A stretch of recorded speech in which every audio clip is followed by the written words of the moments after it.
Hi, welcome to Fanboy Critic, our show where we go see new movies on theaters and give you our review. Both the good and the bad. I'm Joe Mortiz and I'll be your fanboy. And I'm Sam McClure, I'll be your critic.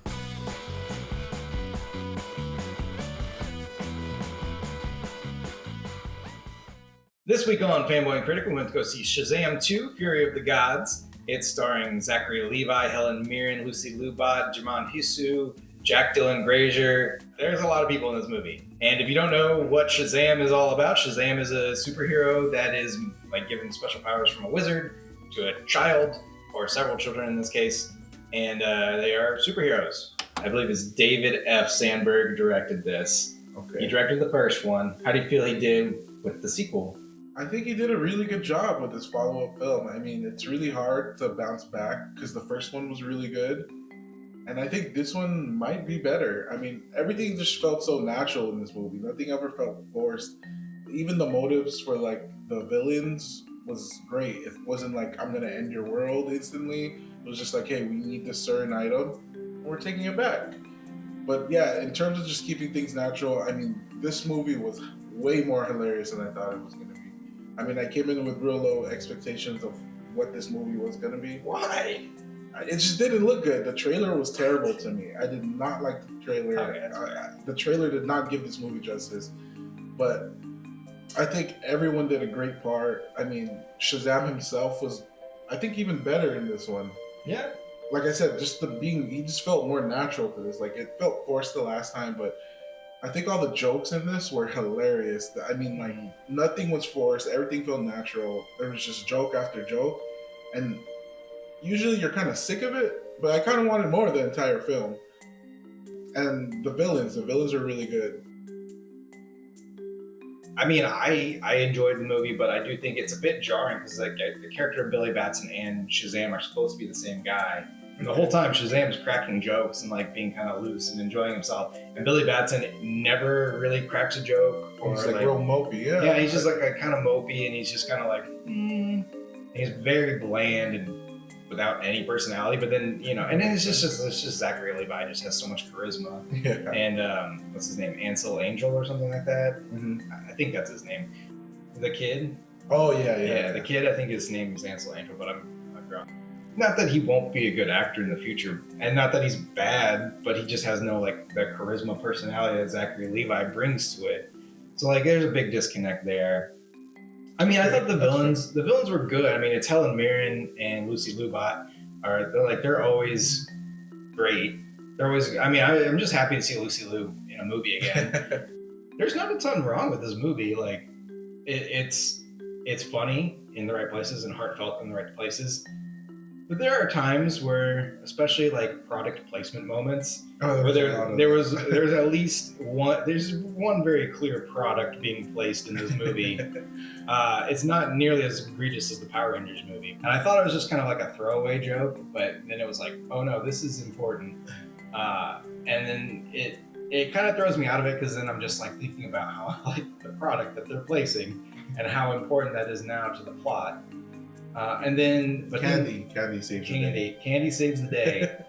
but then like it does and doesn't. Like, they bring that up and then they discard it very quickly. Yeah. Like, it's like a couple shots after using it to save the day, and then they're just like, all right, forget about that. We're gonna go move on to like Shazam. Yeah, they didn't do a great part in that. I will admit, they couldn't balance out that this is going on and this is going on at the same time. Yeah. They did brush that part off pretty quick. Yeah, there's more than one thing happening in the final fight, and they definitely like put one to the side to focus on the other. And I think maybe they probably shot a bunch of that stuff and we're just like, this is lasting way too long. Yeah. We don't need all of this. We can show like, they show the beginning and end of like the side mission, but they don't show the middle, which is like something that I would want to see. But I get when it's like a 2+ hour movie and the studio is like, cut that out. Like, we don't need an extra 10 minutes to the finale. Yeah. The one thing that I do really, I'll give a YouTube friendly version than the spoiler Patreon version. I think they should have just left the ending after the fight instead of like the denouement where like they show what happens after. Yeah. I'm like, I don't want to see that. I want to live in this feeling, and that be the end of the movie. Like, I would have rather had that as the first after credit Yeah. than waited for the first after credit to be the second after credit. Yeah. All right, Jay, we spent a lot of time talking on that one. Okay. So now you have to convince the critics out there to go see this movie. Critics, let's face it, everyone hates the DCEU at this point. Critics, go watch this movie because it's just fun. It's just a very, very, very fun movie. And this is me coming back from watching, Black Adam this year. We had Ant-Man already this year, and seeing everything last year with all the other superhero films. And I'll tell you, it's a guaranteed fun movie that you'll definitely enjoy. You might not love it, but it's enjoyable. Critics, no, I convince fanboys. Fanboys, listen, we all know that there are two different types of fanboys. There's the DC fanboys and the Marvel fanboys. Oh, it's out. DC fanboys, you know this isn't the gritty Snyderverse that you wanted to watch. It's too much like Marvel. It's too many jokes, too much undercutting the action with jokiness and silliness. You're not gonna like it. Marvel fanboys, this isn't your precious Marvel. It may be fun, it may be like, superhero action, but it's not Marvel. This is not your Captain Marvel. Exactly. That's the best argument I got. What everybody really wants to know, what do you rate this movie? I'm absolutely amazed. Okay. I'm amazed. Like I said, I came in there with the lowest expectations. It did not look good. The trailer did not give this movie justice. I really came out mind blown. It was just so great. Like, I was really amazed at how good everything was, how funny it was, how fun it was, how natural it felt. Like I said, coming back, watching Black Adam and going back to this, it was great. It was a complete 180.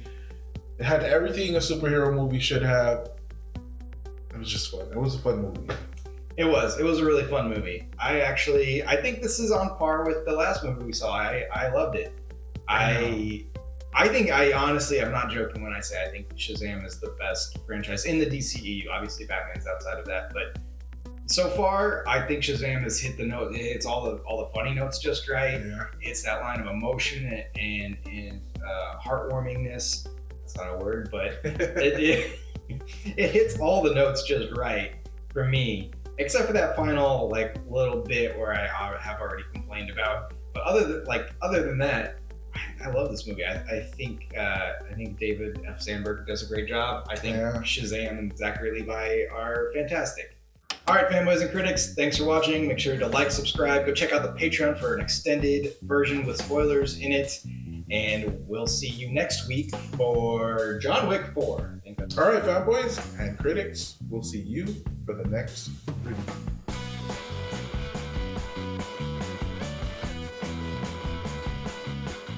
Fake muscles. Fake muscles. Which look better this time? Yeah, I think his fake muscles look fine. It's kind of a silly, campy, almost campy, bordering on camp superhero.